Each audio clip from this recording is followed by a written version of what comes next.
সুজাতার ইচ্ছাটানায় আপনাদের সকলকে সুস্বাগতম।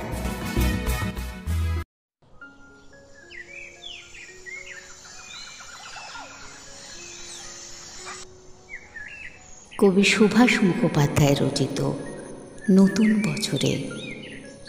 সোনা আমার, মানিক আমার, বাজারে কি পেলে তুই খুশি হবি, কি নিবি নতুন এই বছরে?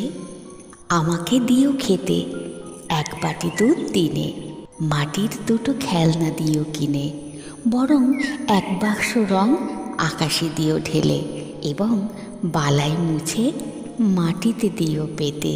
অফুরন্ত স্বপ্ন দেখার শান্তির পৃথিবী, অফুরন্ত স্বপ্ন দেখার শান্তির পৃথিবী।